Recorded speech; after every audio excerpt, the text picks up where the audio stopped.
This is my first time attempting to do these live videos. I We got so many books coming out this year, and I thought that it'd be cool to start coming on live and just kind of chatting about my process and how I find people that I work with. Obviously, I from starting Bits of War being the one on this channel, we started about 20. Let me check my channel. Um, it's I think it was 2020 when I launched Bits of War issue 1, and I opened the channel because obviously we wanted to put music that go with the comic books. Now, the comic book stuff came naturally after the music had been launched. So if you go to the very first video that we ever actually published, it was like a music video from the comic book Bits of War, but the Bits of War comic book had not come out, right? So we come a long way. So 2026, we have over how many titles now? We've got Beats of War, we've got Heinemann, Teller's Word, we have Symphony of Tears, which I'm talking about today, and Stormlock. What else? Yeah, so 5 titles. And two of those titles, one of them is Stormlock. Those two of those titles are spin-off stories from Beats of War. So as the universe is growing, I thought it would be really cool to kind of like add in other stories, stories that show other parts of other characters that do exist in the in Beats of War universe, Etianverse.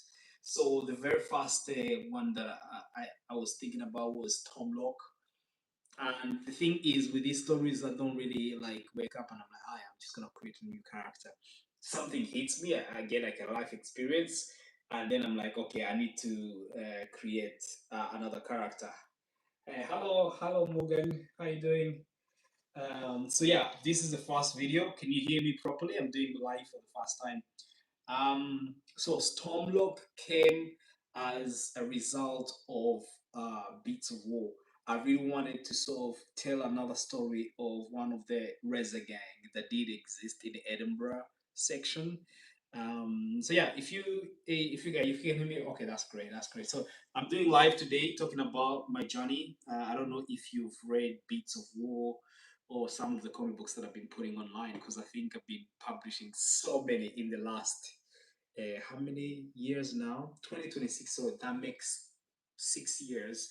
And within that period of time, I've released 3 titles, but I've got other 2 titles coming out. So the 2 titles are spin-offs to Beats of War. So Symphony of Tears will be written by the Soska Sisters, who have written like Black Widow and other books for the Reaperverse and other publishing studios they've worked with. So that story, Symphony of Tears, will focus on E.T. sister's story in space, because she first appears in Bits of War issue 2. Or you've read a few. Which issues are you on? Are you on issue 1 and 2? Are you up to number 5? Because obviously we've got volume 2 coming this summer. So I just kind of wanted to see if you're up to date with the stories. Um, so yeah, so up to now we're up to issue 5, which really showed E.T. landing on Earth somewhere in Scotland and his own journey trying to find answers to save his planet, but also fighting with the Reza gang. Now that was cool, but when we introduced E.T.'s sister, a lot of people at Comic Con kept telling me, "It's like Etienne, come on, like you have all these characters, but we've not seen a female-led superhero from the Etienne." And I kept thinking, there should be a story, right? There should be a story that I that has not been told within the Etianverse, and I feel like that story was E.T.'s sister, because she's a warrior. She's from space. She is she's much older than E.T., and her humanity is a little bit turned off. So she's more like, let's get to business. Let's get things done. So I thought it was really cool. It would be really cool to explore her story.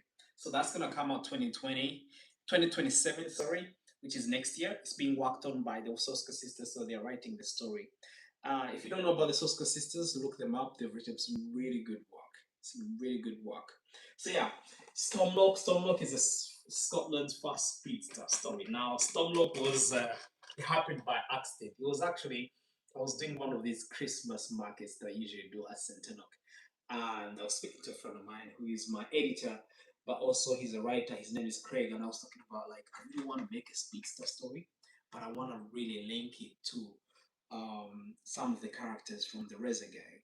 What if there's, you know how they say that when a superhero is busy saving lives and you know creating his own story arc as he's going through a world, he creates villains as he goes. What if there's a guy as part of the Reza Gang in Edinburgh that gets power from a Kelpie? Right. Let me see what the comments are saying. Bits of what trying to give a reason. Let me see. No worries, no worries. It's good to speak to you. Okay, yeah, check them out. Definitely check them out. So yeah, what if there's somebody in the Reza gang that got power from the Kelpie? Now Kelpies have been, I've discovered them like really slowly. Like when you're going to Kamkardi or Stirling or Aberdeen or Dundee, sometimes I used to drive past these big metallic horses that are towards I think Stirling. And then I wondered why they have big horse statues in Scotland. Now, what I did is I went and put up a post on TikTok. I was like, "What are these horses?" And people are telling me these are kelpies. They're real. You know, these are Scottish mythologies. Like, don't go near the log, Etienne. If you go near the log, they're gonna take you. Um, so yeah, that's kind of like how I discovered it, and then I started like looking into it. It was quite interesting, and then I found it in one of the movies by written by J.K. Rowling. Is based on her books. Is it Fantastic Beasts?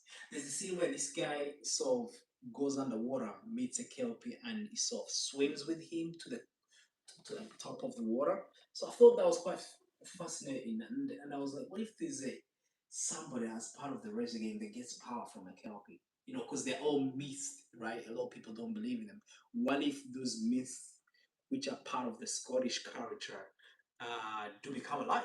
And actually, this guy either saves the Kelpie or he saves him, and something cool happens. So that Stormlock story of the Speedster happens in Edinburgh. Now, then we got E.T. in Glasgow. E.T.'s story kind of goes around Scotland. And in volume two, we're gonna see him go just outside Scotland. We're gonna see some epic sequences taking place in space, and within the same Etianverse with bits of war. We introduced E.T.'s sister, we saw how she was like a proper warrior, and she really cared about family, and she was really trying to reconnect with her brother. I mean, their relationship is a bit complicated, right? But she was really trying to make something out of it, and when she realized that the ET was a bit disconnected from her because she doesn't have that humanity, she decided to go back and in space and sort of fight her battles, join her team, the team that I've created for her. We didn't reveal them in Bits of War. There is a reason for that because I was still trying to come up with characters that really worked for her story arc, and up to now I feel like okay, I've kind of figured them out, but there's still a few things to iron them out. But looking at what the Soska Sisters pitched to me, it's gonna be freaking amazing. Symphony of Tears. And I know you asked me Symphony of Tears, like how did that come to be? Like how did you come up with this title for Symphony of Tears? Now I tell you what, when I was speaking to the Soska Sisters, I was telling them about Beats of War and how that's kind of like linked to music with beats of war. And his main superpower, it is kind of around sun manipulation, but also he has this power of a neutron star that makes it really powerful. And I was like, we need to do something as a title that links to music notes, and that's when the Soska sister came up with Symphony of Tears. Now, the tears is meant to represent what Nai is going through, but also the symphony is the music side of the whole story of the Beats of One, where that originated from. And obviously, I had a few titles that I'd suggested to them, and they were like, "Oh, Etienne, I mean, how about this, you know?" And that's what I love about the creative process, right? You can sort of tell somebody, suggest something to them, and they will tell you, okay, this works, it does not work, right? So it's really interesting to see. So let me see if I have any questions that I can answer. Got a few people watching me live. um let me see. Yeah, let's see if there's any questions. Okay, somebody's read Beats of War. Let me see.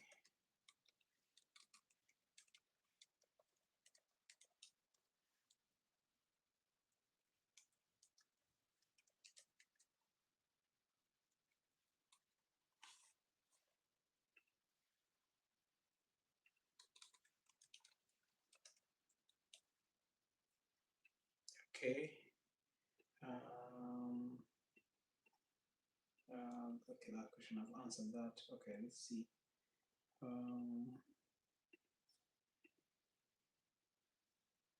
okay, so ready for him three. So Beats of War is on issues, single issues, but we're not gonna be releasing single issues anymore. Because obviously we are we are doing books which are more like how many pages now? 56, 50 to 56 pages.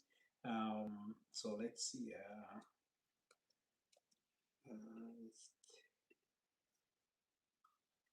so Symphony of Tears is the latest one we've released and we've announced.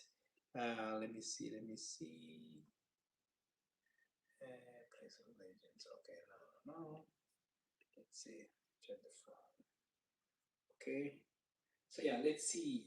One subscriber. So we how many subscribers? Let me see. So Beats of War is kind of like what kicked off everything in Etianverse, and then from there we kind of had to like expand on it. Like honestly, when I was creating the Etianverse, let me see. So let's see. So when I was creating the ancient verse, I wasn't thinking about okay, I'm gonna create Stormlock, Symphony of Tears, or the Heineman, or Taylor Squad. These are just kind of like titles that just came to me like as I was going along with it. So yeah, I thought that maybe every week we do a live stream chatting about everything superheroes and. The one thing that I'm excited about really is Symphony of Tears that drops next year, and that's gonna be nuts. That's gonna be nuts. So Symphony of Tears summer next year.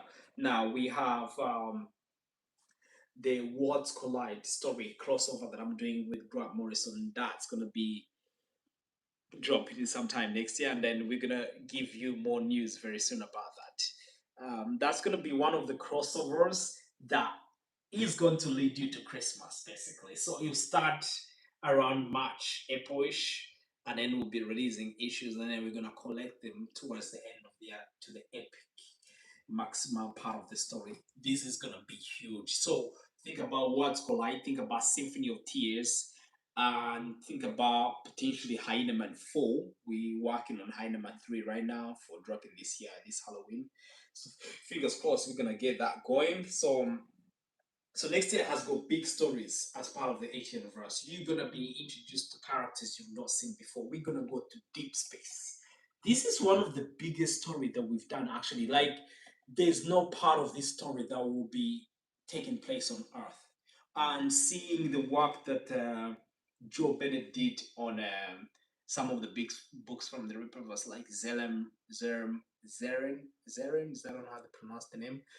I feel like it's gonna be nuts. It's gonna be nuts. I've just seen some of the character designs because usually the process and how we work on the pitch and then work on the script, but also I kind of work with the writers to come up with different characters and who they are, their biographies, kind of like where they come from, how they talk, how they relate to Nye. So I came up with all those, send them to Joe Bennett, and Joe Bennett has drawn these sketches that really show you how these characters are gonna look like.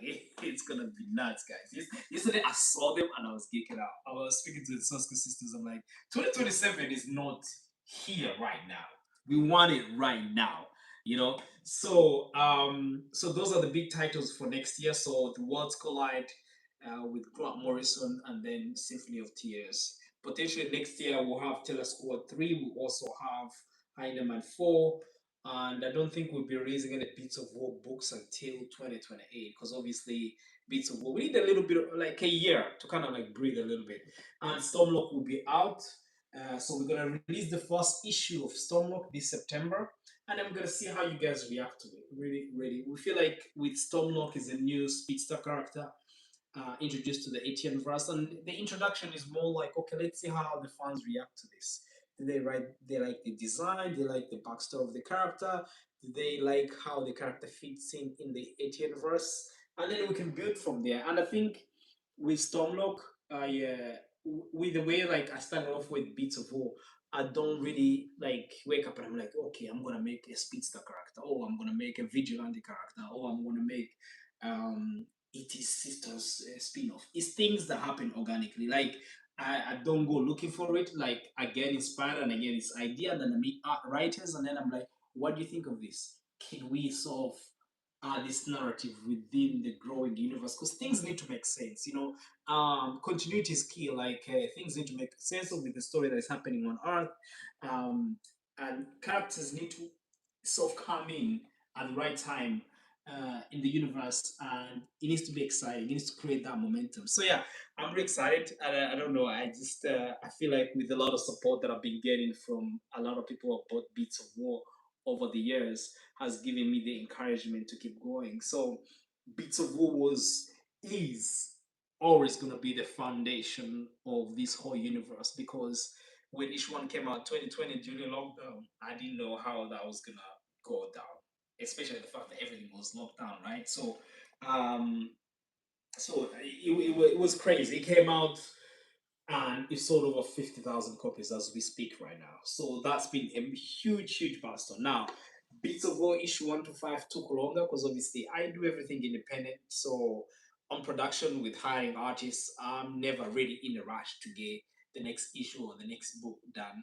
I kind of need to work on my pace as an independent studio. It's different when you're working on if you're like a big studio, like for example, big publishers like Image or Marvel or DC, they'll have money they can sort of allocate like it's a 20,000, 50,000 US dollars on a book. For me, it's different. I kind of need to like make the book, sell it, the profit goes back in reinvesting in the next one. So anybody who's bought the books from me, from Comic Con, our online store, and anybody who's kind of come on board and spoken to me about the characters and why they feel like the universe is very exciting, I do appreciate you. So apart from speaking about Bits of One, Symphony of Tears, the Stormlock, you guys have seen Hyena Man 2. It's out. Penciled by Joe Bennett, inks by Fabio, and James Marino Arts did his thing. This book is next level. I think in the last 4 months, Hyena has been the best selling book. And not because Bits of Water Squad are not selling, they're selling as well, but it kind of pulls new fans on our store at Comic Con. Is that because the character's got that vigilante look to him, and obviously with the art style that is putting in people, but also the story has been like something fresh within the Etianverse that we really needed as a vigilante story. And I think with Heinemann, it's really different from other books that I've been doing. I mean, Beats of War is more like a cosmic story that takes place on Earth. The guy is it is just half human, half alien. But with Heinemann, Will Akinyemi, he's Nigerian, born and bred in Scotland, and he goes back to reconnect with his roots. Something happens that changes his life forever. But as his journey happens, he still needs to prove himself that he's worthy of the Heinemann mantle. He is worthy to lead the people. He's worthy to be the protector of Kano tribe. So it's really fresh. It's exciting. The art kind of elevates the story to the next level. And I'm pretty excited about this team that I'm working on with. I don't know if you've read Heinemann. If you haven't, go check it out. Even if you go to our online store and just look at the covers, you see how the art itself speaks to you. So that has been the most exciting one that we've worked on. So the Heinemann's there. Telesquad. Right now, we're working on part 2 of the story, penciled, inked, and colored by Clark Bin. Clark is known for working on Kilitopia. It's a sort of a cyberpunk series, award winning from Scotland, from a friend of mine, Dave Cook, who's a creator as well. And He's also worked on Rebel Moon comic books for Netflix. His art style has a bit of anime, fun, quietly inspiration in there, and I feel like it really captures Taylor Squad really well. So for part two of Taylor Squad, it's gonna be more like superheroes made the raid. Have you guys seen the raid movie? Hmm. It's nuts. It's nuts. So expect some uh, action sequences from for Dan, who's in New York City. I mean, you're yet to discover June's journey. She sort of travels around Japan, trying to reconnect with who she is to train to become that protector. For her, June's character is born knowing that she needs to be that thing. But you've got Yuria, who is in the Congo, trying to survive these rebels where he grew up. And then you've got Dan, who's trying to survive the sort of like the projects, a place where he grew up, obviously with the poor family. And they're all fighting some sort of demons in their world, but they're also connected in that big story, in that big destiny and what they're meant to do to save the world. So yeah, Tail Squad is really exciting as well. And yeah, we've got a lot of people that are really waiting for it. And I think that really speaks to a lot of young readers and families have been really supporting Tail Squad a lot. So yeah, Tail Squad has been one of the big ones that we're doing. So let's see. We've got a few more questions coming in. Um, right, let me see. Is there anything we've missed out? So now today I sat next to the to the guitar in the corner because I'm speaking about Beats of War now. Beats of War is one of the biggest stories that we've got coming this summer, and I I cannot stress how big this story is. It's 108 pages graphic novel. This is one of the biggest books we've released in the Etianverse. Now, that has taken me about 10 to 11 months to do for the art style just. And then writing it took about another year because obviously that was the time I was shifting from writing 20-page issues to writing big time graphic novels. Now, as a film director coming from making film and short films, the way I used to script my stuff changed as soon as I saw how scripts in comic books are sort of structured. So the 108 pages took me longer to write, and I kept writing from like 2022 throughout to 25. And I've written up to 5 volumes of Beats of War, each being 100 pages, and it's going through editorial right now. So it was a huge challenge for me writing volume 2, but finally I got it there. I've got a really good editor who looks at my story, suggests things, and knows how to structure things properly. Kudos to my friend Craig, who's my editor. This is going to be a big story, guys. It's going to be in space. You're going to see Glasgow, Scotland. You're gonna see Africa. You're gonna see parts of Africa you've never seen before in this story. It's bigger. It's full of action. It's full of heart. It's full of emotions. And 108 pages is such a huge book. So now that comes out on the 16th of June, 2026, and that book is going to be coming out along with a trading card for the first 100 people, 1,000 people that pre-order that. So it's already going through pre-orders. A lot of people have already gotten their book. So Bits of War coming out 16th of June 2026. Really, I've already started putting teasers out. We've got cover A and B done by Joe Bennett. Cover A captures ET flying over Glasgow. Now, if you follow me on social media, you've probably seen this cover where it is flying over a golden statue. So that statue, I saw it when I was driving to this place called Gobos in Glasgow. And the statue kind of reminds me of the Statue of Liberty in New York City. And for some reason, a lot of people, when I posted it, and then I was asking people what this statue meant, it's on top of is it a corporate building? The Corp building.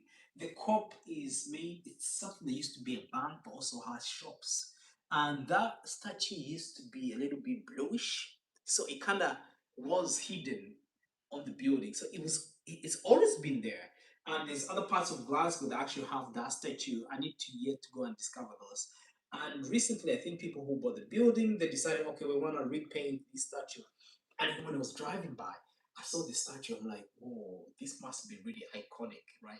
It feels like iconic for the city, right? So I started looking online. There's a few people who had filmed using drones above where the statue is, and you can see that sort of land, the backdrop city of Glasgow, stretching through River Clyde, BBC Scotland. You can see the Titan crane. I'm like, oh, this would be beautiful to set a cover here. So as soon as I said it to Joe Bennett, I was like, come on, I need to have ET flying, right? Close to the statue, and his ship is above him. Boom, that's the cover we got. And then we have another cover B, which is kind of set in another part of Glasgow called George Square. If you've never been to Glasgow, that's like the center of the city where they shot World War Z. There's a scene where a family is in the car and zombies start charging through people and people are in traffic, and there's like a motorbike, there was a truck that was hitting through people. That was all in Glasgow. That appears like maybe 5-10 seconds in the movie, but that's where I say the cover. There's a few cars driving on by the Razor gang, and then you can see the gang from Glasgow, the gang from Edinburgh, the Edinburgh gang led by Arthur Coltrane, and the Glasgow gang led by Steph Coltrane, who is sort of like a kid he picked up on the street and sort of raised him as his own, and then gave him his name, also gave him a city, right? So which keeps the relationship really a bit complicated, right? And then you've got E.T.'s mom and E.T.'s brother, above. Now that gives you hints of where E.T. is gonna fly to in this next big story. Now we've got cover C coming. That will sort of showcase all the villains within the story, and then I'm gonna give you one cover from Kenan White. Kenan White is doing a lot of stuff with Ripperverse, and I saw his ad, and I was like, oh yeah, he would capture it really well. His stuff has got that sci-fi, light, glowing vibe to it. So I thought it would be cool to sort of have him as well. So yeah, um, four covers for that, and it's gonna be in a soft cover, but also it will have hardcover edition. Now the hardcovers are more like for the people who like to have books, sort of displayed in their houses in a way that they look like a library. The soft covers mostly I feel like they're for reading, right? And then the other one is more like your decor or something that you put there to look at and appreciate the art form. So we'll have two versions, so you'll be able to purchase one that you like, and they're all available on our website right now. So 16th of June, and then in July we don't have anything coming out. August we don't have anything coming out. September, Stonelock. It's coming. Scotland's first speedster. It's coming. We've got an artist already. I'm gonna reveal the artist. Which Comic Con? We need to choose a Comic Con. Maybe in September, start of September. Yes, maybe we're gonna reveal the artist at the first weekend of September, and then we reveal the cover and release the book at Comic Con in September. There's a big Comic Con in Glasgow called Epicon, run by PowerCon. So that's what we're gonna announce. So yeah, it's a lot of cool stuff happening. And then we have Terror Squad 2 dropping on Christmas. Terror Squad, because it's kind of like linked to this sort of hidden civilization within the Antarctica.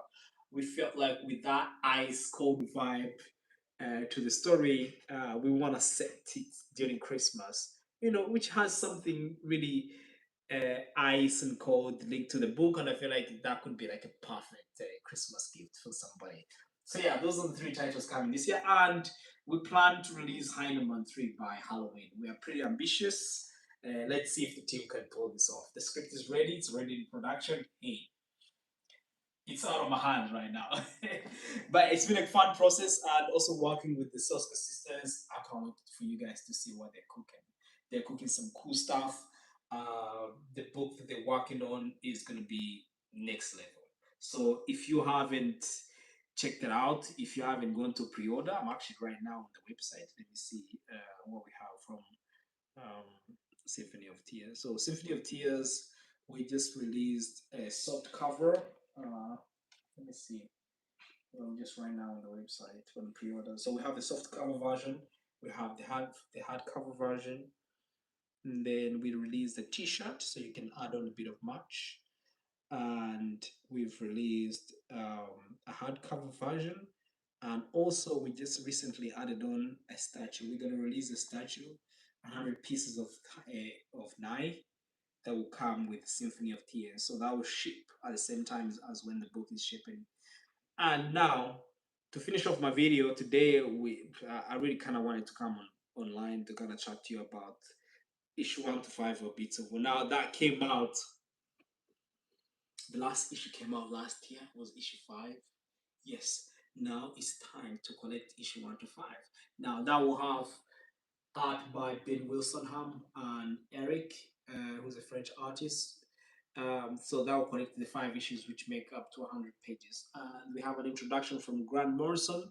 And at the back of the book, we will have a lot of exclusive behind the scenes, like the making, how we made the book, and all the cool stuff to show you that our creative process. But also, it will show you. It will also the book will also reveal the reading order if you want to kind of get into the Etianverse. But yeah, it's all exciting. If you haven't checked all these books out, go to etianverse.com and check them out. I mean, 2026 is exciting, and it's not even halfway through. I think we're gonna get halfway by next month. Next month is like on Monday, right? In June. But yeah, it's been really good. Just kind of like announcing these books and bringing some really new people on board. And yeah, if you have some questions, drop them in the description, uh, and then I'll be happy to answer those. And for those who haven't, pre-ordered Beats of War Volume 1, go check it out. Beats of War Volume 2, go check it out. Symphony of Tears, go check it out. What else we have? We have Stormlock. Stormlock has 2 covers. And the second cover, you'll get surprised because you get to discover it yourself on our online store. What else? Terror Squad 2 is on pre-order. So yeah, go get them. And we've got so many cool statues that we've announced. There'll be a Terror Squad statue, a Nice statue, Etienne statue, and the Hyena Man statue. Now, I'll see you guys again on Sunday on another live stream, going through in detail Symphony of Tears on our race schedule, but also going through Volume 1 and Volume 2 of Beasts of War on a race schedule and what comes with each book as we release them. Thank you so much for sticking around, for those who make the time to come and watch, and I'll see you on the next live stream. Let's go. Have a good weekend, guys. I'm signing out. Okay. It's me. Gonna go make a cup of tea or something.